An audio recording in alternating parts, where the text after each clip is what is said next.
అందరికీ నేను ఈరోజు గోరింటాకు ఎలా చేసుకుంటారో చూపెడతాను. చాలా ఈజీ అండ్ చాలా బాగా పండుతుంది. జస్ట్ 3 థింగ్స్ ఉంటే సరిపోతుంది అంతే. చాలా బాగా పండుతుందండి. నా చిన్నప్పుడు మా నానమ్మ, అమ్మమ్మ ఎలా చేసి పెడతారో మీకు అలానే ప్రాసెస్ చూపెడుతున్నాను.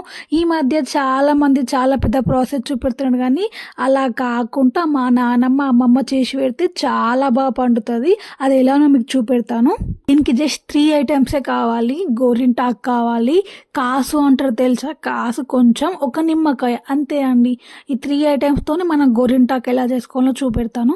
నాకు కోన్ కన్నా గోరింటాకు చాలా ఇష్టం అండి. అసలు పాతకాలం స్టైలే చాలా బాగుంటుంది. ముందుగా మనం ఒక జార్ తీసుకోవాలి. జార్లోకి నేను గోరింటాకు ఆకంతా పెట్టేస్తున్నాను. జార్లోకి మన ఆకంతా తీసేసుకోవాలి. ఆకు కొంచెం పెద్ద సైజు ఉండేలాగా చూసుకోండి, దానివల్ల చాలా బాగా పండుతుంది. కొంచెం చిన్న సైజు ఉంటే అది లాత ఆకండి, దానివల్ల చాలా బాగా పండది.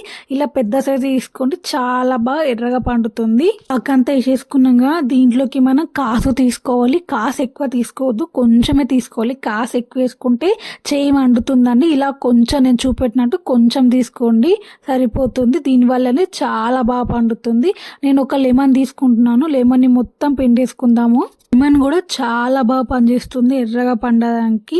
నేను లెమన్ని మొత్తం పిండేశాక దాని గింజలు ఉన్నాయి కదా, గింజలను తీసేస్తున్నాను. మీరు కావాలంటే ఉంచుకోవచ్చు, కానీ నేను తీసేస్తున్నాను. అలానే ఇంకొక లెమన్ కూడా హాఫ్ మొత్తం పిండేసుకుందాము. లెమన్ వల్ల చాలా బాగా పండుతుంది. కాసు వల్ల కూడా చాలా పండుతుంది. కాసుని నేను చూపెట్టినట్టు కొంచెమే వేసుకోండి, ఎక్కువ వేసుకుంటే చేయి మండుతుందని. చూపెట్టినట్టు లైట్గా వేసుకోవాలి. నేను క్యాప్ పెట్టేసుకొని గ్రైండ్ చేస్తున్నాను. నేను గ్రైండ్ చేశాక చూడండి ఎంత సన్నగా గ్రైండ్ చేసుకోవాలంటే అంత సన్నగా గ్రైండ్ చేసుకోవాలి. దానివల్ల మనం ఎలా అంటే అలా గోరింటాకుని పెట్టుకోవచ్చు. చూడండి, మనం గ్రైండ్ చేశాక జస్ట్ చేత్తో పట్టుకుంటూనే చూడండి ఎంత బాగా కలర్ వస్తుందో. ఇక మనం దీన్ని అంతా ఒక బౌల్లోకి తీసుకుందాము. నేను చూపెట్టినట్టుగా ఇంత సన్నగా గ్రైండ్ చేసుకుంటే సరిపోతుంది. దీన్ని అంతా మనం ఒక బౌల్లోకి తీసేసుకుందాము. నేను గోరింటాకుని అంతా ఒక బౌల్లోకి తీసుకుంటున్నాను.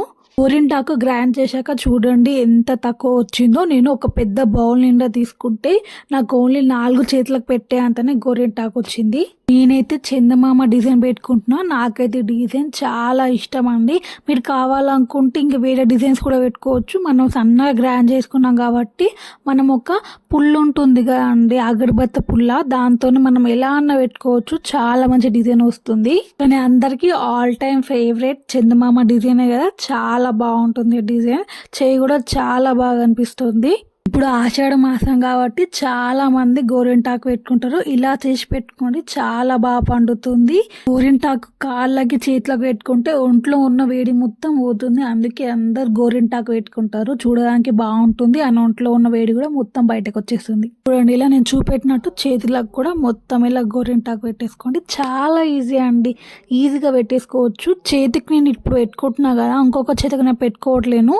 ఈ పెట్టిన తర్వాత నా చేతి చూపెడతా ఎంత పండిందో. నేను జస్ట్ దీన్ని 5 minutes ఉంచుకుంటున్నాను, ఎందుకంటే మా పాప ఏడుస్తుంది. సో త్వరగా వీడియో చేసేసి హ్యాండ్ వాష్ చేసుకుందాం అనుకున్నా.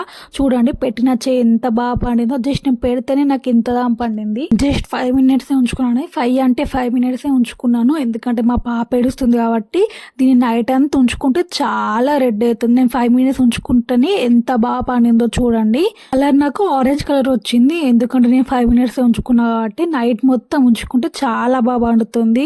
వీడియో వస్తే లైక్ చేయండి, షేర్ చేయండి, సబ్స్క్రైబ్ కూడా చేసుకోండి. మా పాప ఏడుస్తుంది కాబట్టి నేను తొందరగా వాష్ చేశాను. నైట్ మొత్తం ఉంచుకుంటే